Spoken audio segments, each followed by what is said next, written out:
美国媒体近日炒作所谓美增加在台兵力的话题。外交政策引述五角大楼国防人力数据中心的资料称，目前部署在台湾的美军数量进一步增加，共39人，包括29名海军陆战队、5名空军、3名海军和2名陆军官兵。外交政策还称，美国国防部数据显示，奥巴马政府晚期到特朗普政府早期，约有10名美军在台湾，这一数字在特朗普离任时增加了1倍。到今年6月，美军有30名现役军人以及15名文职人员在台湾，其中包括23名海军陆战队员。而最新的在台美军数字与之前相比又有增加，文职人员数量大致不变，维持在15人左右。报道还揣测，美国防部人力数据中心的数字可能无法反映全部美军在台人数，例如无法核实其中是否包括在台协助台军训练的美军特种部队等。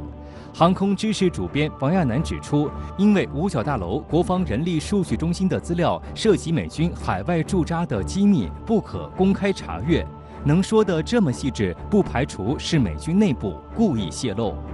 这种媒体的披露，还有美国官方有意无意的渲染，很有可能是一种挑衅性的试探。美国近些年来的很多举动，实际上是在试探中国的利益的底线。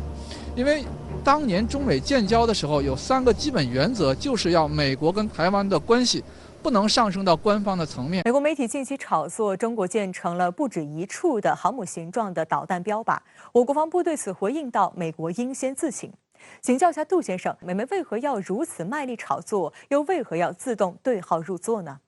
美媒炒作呢，主要还是通过传统的这种能力去放大中国威胁。03年就炒作中国西部有不动的航母靶标，那么现在呢又炒作在中国西部塔克拉玛干沙漠有会动的靶标，而且模拟美国两栖舰和航母的各种举动。伯克级驱逐舰也在其中，而且美媒还在炒作像 E3飞机、预警机，包括 F-35战斗机也是攻击目标。实际上呢，还是通过正常的所谓训练活动去放大中国军队的威胁。它所指向的靶标都是在中国周边惹事儿频率最高的武器，包括航母的自由横行、飞机的自由横飞，实际上都对中国国家安全构成重大影响。如果这个状态下，中国把这些靶标当成攻击的重点，很容易在美国引发某种反弹。这样呢，针对中国的威胁论就会甚嚣尘上。打什么样的靶标，怎么打，这是每个国家军队的选项。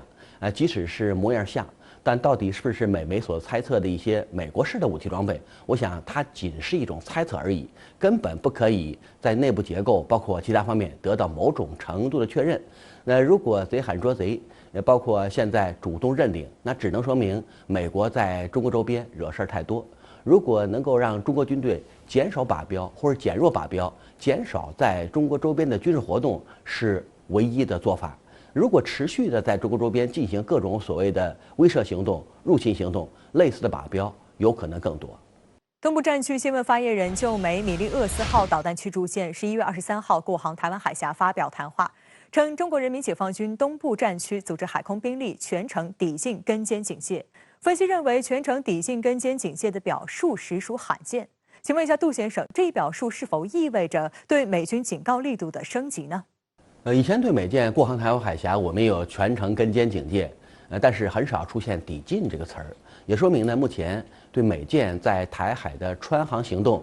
解放军的跟踪距离、监视距离更近。我们相信呢，一定是在目视跟踪范围之内，而且对舰载机的起降，包括美国在舰上所进行的各种战备工作以及一系列战术动作，都应该是尽收眼底。如果能够在近距离内对美国过航的军舰进行侦察监视，那么所有的意外都在中国人民解放军的控制范围之内，灰色事件不可能发生。那么这次呢，我们又用了一个新的词汇，叫战备警巡。理解起来呢，就是以战备的状态进行警戒巡逻。那么战备状态就是实战状态。我理解呢，东部战区目前是实兵、实弹、实弹，以30的方式在周边展开各种侦察和监视行动，把现在的训练活动和实战活动等同对待。所以从这种演练行动去分析，作战和训练之间就隔着一张纸，随时可以把台海不同部位的各种训练行动变成实战行动。